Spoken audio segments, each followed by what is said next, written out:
Hej Borg, jeg snakker til jer i dag, fordi jeg gerne vil viderebringe det noble bud om, at vi skal begynde at købe økologiske æg i stedet for de normale æg.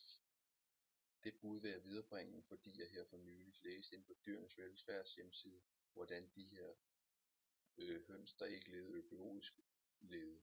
Og de levede under de mest kummerlige forhold.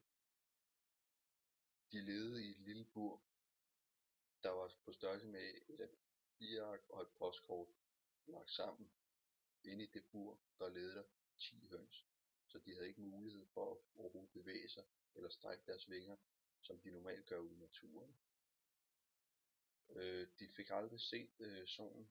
Det eneste lys, de nogensinde fik set, det var kunstigt lys fra lamper, fra varmelamper, som er blevet sat til at tænde, så det vil forøge ægproduktionen.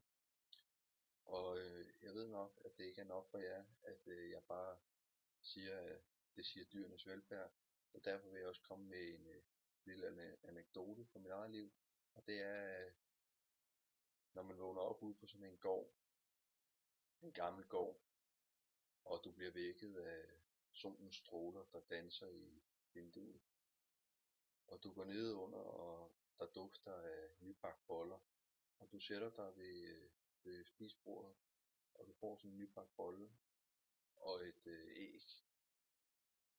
Så åbner du det der æg og begynder at spise det, så vil jeg påstå, at man også skal smage, at ægget smager meget bedre, nu hvor det er kommet lige ude på de høns, der går ude i hønsegården.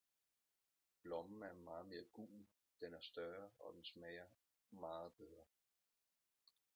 Så derfor håber jeg, at I vil kunne genkende det og begynde at købe økologiske æg.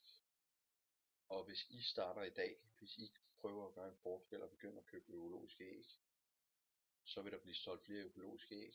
Derfor vil landmændene så også begynde at skulle producere flere økologiske æg.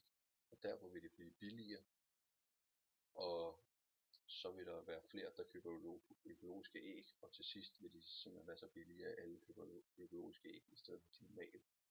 Så jeg håber, I vil give en hånd med og hjælpe mig med i dette noble bud. Tak for.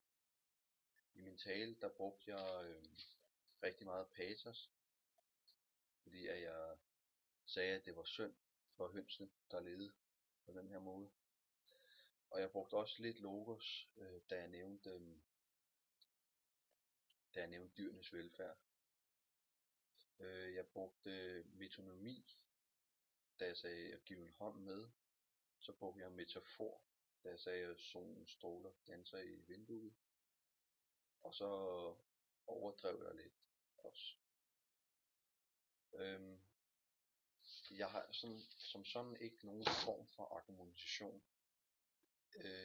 Jeg har ikke rigtig noget at bygge min tale på. Det er mere til følelserne, at jeg gør det her. Og mine idealmodtagere er selvfølgelig dem, jeg står og snakker til og vil have til at købe økologiske æg. Og faktisk modtagere er hele Danmark.